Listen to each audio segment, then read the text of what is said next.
Menyapa Anda kembali dalam program Bible Everyday. Hari ini kita akan lanjutkan terus pelajaran rohani kita. Kita sudah tiba di Hosea pasal yang ke-13.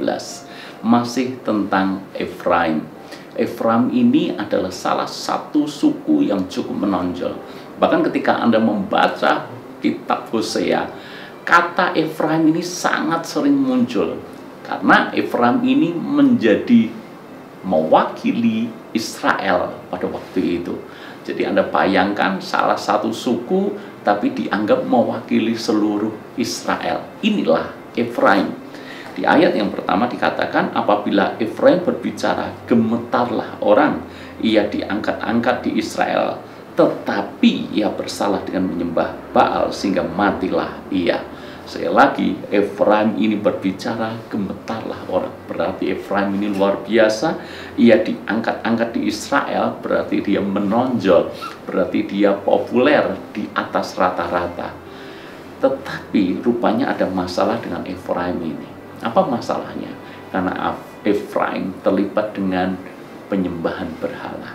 Dan kalau kita membaca beberapa ayat di pasal 13 ini, paling tidak kita menemukan 3 jenis penyembahan berhala yang dilakukan oleh Efraim. Yang pertama adalah menyembah Baal, artinya dia menyembah berhala, menyembah dewa-dewa asing. Ada orang Kristen, tipikal Efraim yang menyembah berhala. Siapa yang dia sembah? Yang dia sembah adalah dewa-dewa asing. Dalam berhala modern ini, sesuatu di luar Tuhan yang dijadikan berhala. Itu adalah penyembahan berhala. Dan Tuhan sangat membenci tindakan penyembahan berhala. Sebab itu sama saja seolah menganggap Tuhan itu tidak ada. Jenis penyembahan berhala kedua yang dilakukan Efraim adalah ayat yang kedua.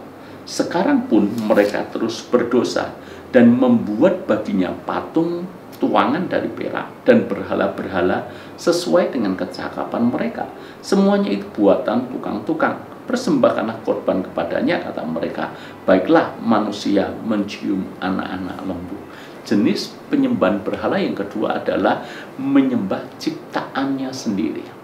Kalau kita membaca di ayat yang kedua, mereka memerintahkan tukang-tukang untuk membuat berhala yang mereka ciptakan sendiri. Ini merupakan sebuah tindakan kebodohan. Bagaimana mungkin si pencipta menyembah kepada sesuatu yang dia ciptakan? Bagaimana dengan budaya modern seperti sekarang? Apakah ada kita menyembah sesuatu yang kita ciptakan? Macamnya banyak. Salah satunya adalah uang. Kita menghasilkan uang. Harusnya uang kita gunakan untuk melayani kita. Tapi yang terjadi adalah kita justru menyembah uang. Bukankah itu sama saja? Kita membuat uang, menghasilkan uang, lalu kemudian kita justru menyembah uang yang kita hasilkan itu. Kita bekerja, lalu kita menyembah pekerjaan kita. Seolah-olah mati hidupnya kita, berguna tidaknya kita, berharga tidaknya kita ditentukan oleh pekerjaan kita. Jangan sampai penyembahan jenis yang kedua ini terjadi dalam hidup kita. Dan jenis penyembahan yang ketiga, penyembahan berhala yang dilakukan Efraim, kita temukan di dalam ayat yang ke-6. Ketika mereka makan rumput, maka mereka kenyang. Setelah mereka kenyang, maka hati mereka meninggi. Itu sebabnya mereka melupakan aku.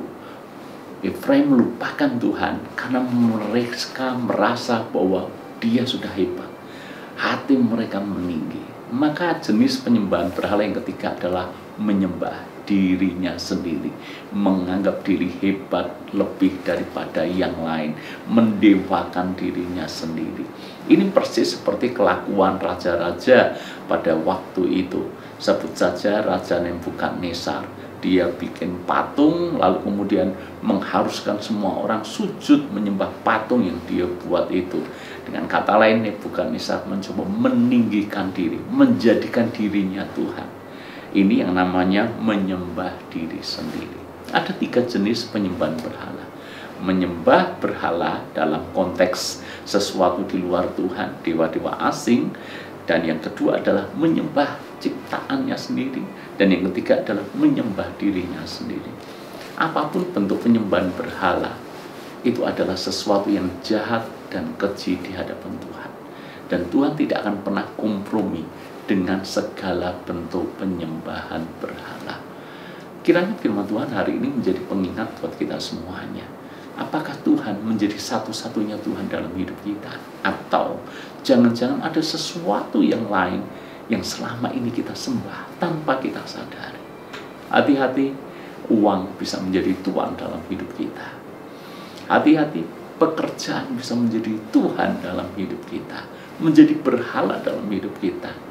Hobi, kesenangan, barang-barang yang kita suka, koleksi-koleksi kita, motor yang kita kendarai, mobil yang kita punya, rumah mewah kita, itu bisa menjadi berhala dalam hidup kita.